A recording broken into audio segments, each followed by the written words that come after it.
Hello, everybody. This is Keith Walker with Evidence Ministries, and I was asked by a friend of mine to share my testimony. And since today, September 16th, 2008, is the 20th anniversary of my spiritual birth, I figured that today would probably be a good day to do that. So I'll give you a short testimony, let you know how I became a Christian, and give you a short synopsis of where the Lord has taken me since then. Anyway, in today's 2008. In when was it? I can't even think. 1988.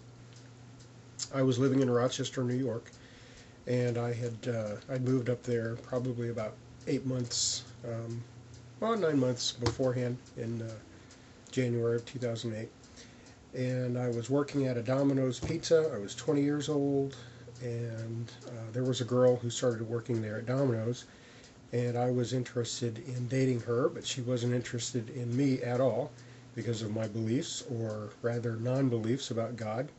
I had been raised in the Church of Christ, but bagged the whole idea when I was probably about 17 years old and became a borderline atheist. So I wanted to date her. She wouldn't date me. And as God would have it, Billy Graham came to town, and she invited me to go with her. And of course, I could care less about going to hear some preacher. I just wanted to be with her. So I went with her on a Monday, a Wednesday, and a Friday night. And that whole week, God was really, really working on my heart. Was very restless. Dreams, all kinds of interesting spiritual experiences. And finally, on that Friday night of September 16th, I remember sitting in the stands and listening to Billy Graham say that we needed to come to Jesus and to come right down out of the stands and give your life to Jesus. Well, I felt an almost physical tugging on my heart. And I got up. Last thing I told my friend, Lori was her name, last thing I told her was to pray for me. And I walked down there in blue jeans, tie-dye t-shirt. Not this one. By the way, tie-dye is my favorite color, and this one has a nice little cross on it. So, anyway, tie-dye t-shirt and leather fringed jacket. I went down in Red Wing Stadium there in Rochester, New York, and I remember Billy Graham saying, "Pray this prayer after me," and I thought, I'm not going to pray any man's prayer. This is between me and God.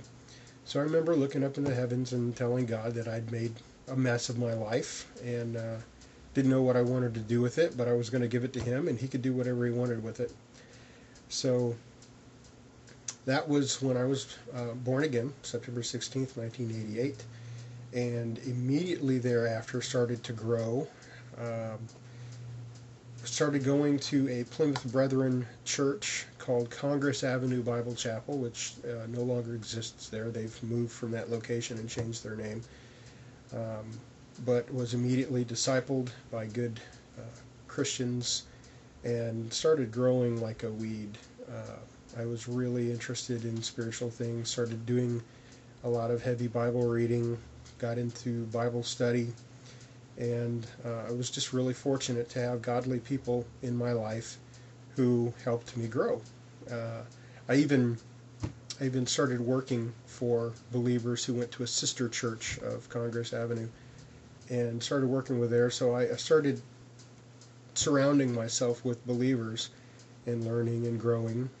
Ended up in Bible college less than a year later, where God really confirmed His calling on my life, because about 6 weeks after I'd become a Christian, God sent some Jehovah's Witnesses to my door, knocked on the door, and asked me about God's kingdom. And of course, being a new believer, I didn't really know how to answer their questions. All I did was quote Matthew 6:33.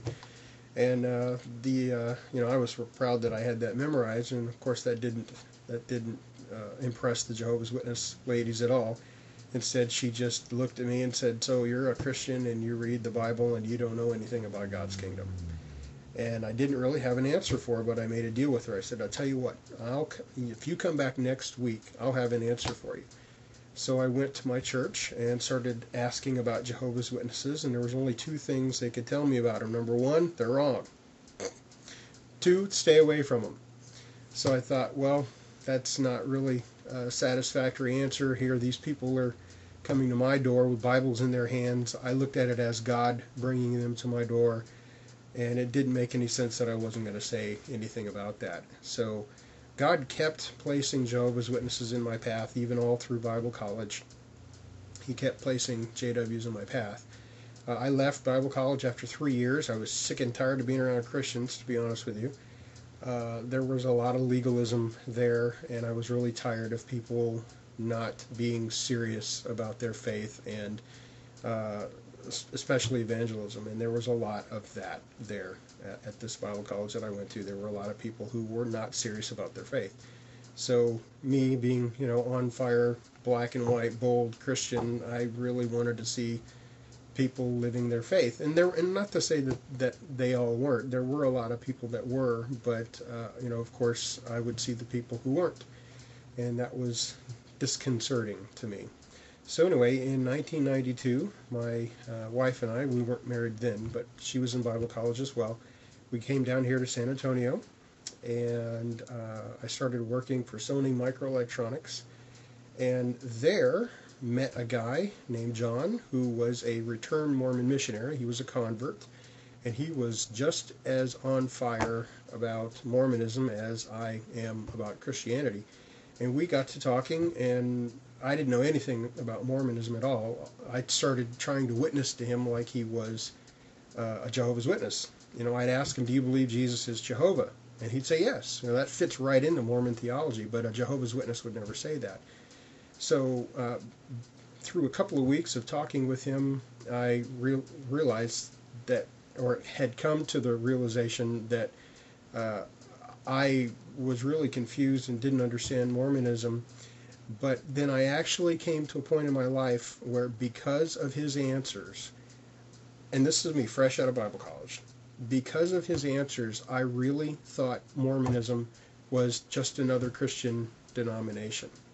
And I remember driving home, and I can tell you exactly where I was on the road that I was, where the thought occurred to me, all these people who were saying bad things about Mormons, they're wrong, and someone needs to set them straight, and I am just the person to do that.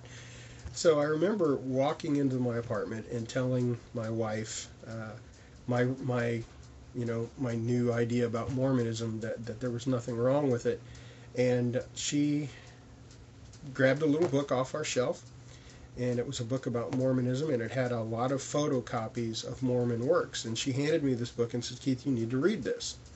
So I started looking at it, and I saw the photocopies of all the pages, and that kind of stuff didn't really impress me, because I wanted to get into primary research and look at the primary documentation. So we took that book with us to the UTSA library, University of Texas at San Antonio, and they've got a really good section on Mormonism. They had at least 3 full bookcases from ceiling to floor, all these Mormon works, all the Journal of Discourses, and all kinds of different Mormon works from Mormon authorities.